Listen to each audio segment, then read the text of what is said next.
ELA, ELA, c'est le nom de cette association de parents et de patients créée en 1992 et qui unissent leurs efforts contre les leucodystrophies, ces maladies d'origine génétique et qui affectent le système nerveux central. Grâce à ELA, nous savons que chaque année en France, 160, et c'est notre chiffre du jour, 160 enfants naissent avec l'une de ces maladies.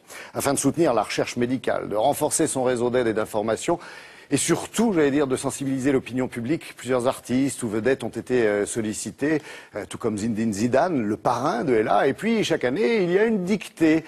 2500 établissements scolaires y ont participé. Aujourd'hui, ça représente environ 200 000 écoliers, des dictées lues par ces people, comme on les appelle, comme Sophie Thalmann, Miss France 98, animatrice de télévision aussi. Sophie, bonsoir, merci d'être avec nous. Vous êtes en direct de Belle-Église dans l'Oise, où vous avez enchaîné 3 dictées, je crois, aujourd'hui. Oui, c'est ça, et 0 faute. Et 0 faute. Et 0 faute, c'était un beau marathon. Oui, mais c'est un marathon qui vaut le coup. Vous êtes motivé, je le sais. Oui, tout à fait. Non, c'était vraiment très intéressant, surtout que les enfants sont très réceptifs. C'est vrai que c'est une très belle manifestation. D'année en année, il y a beaucoup d'établissements qui répondent présents. Et c'est vrai qu'avoir le visage des enfants et surtout toutes les interrogations, toutes les questions qui peuvent se poser par rapport à la maladie, c'est bien d'être là, c'est bien d'aller leur rendre visite et surtout de répondre à toutes leurs questions. Alors contre cette injustice, on le sait, terrible que représente un enfant malade dans une maison, dans un foyer, dans une famille, qu'est-ce qu'il y a, selon vous, aujourd'hui de plus urgent à faire ?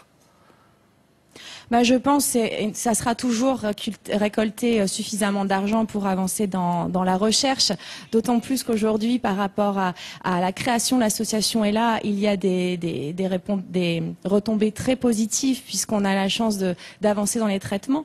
Donc aujourd'hui, il y a peut-être une solution, on va peut-être pouvoir trouver enfin le médicament qui risquerait tous les guérir, en tout cas les aider à continuer à avoir une vie un peu normale entre guillemets. Donc c'est très important, voilà, de toujours se mobiliser, récupérer suffisamment d'argent pour avancer dans la recherche.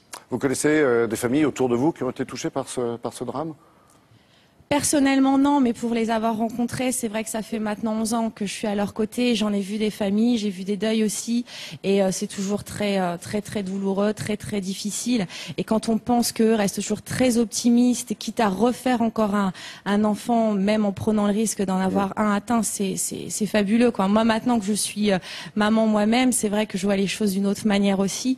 Et il faut vraiment les aider, être à leur côté. Et c'est très important des journées comme celle-ci, la dictée d'ELA et l'opération Simété Basket et toute l'année également.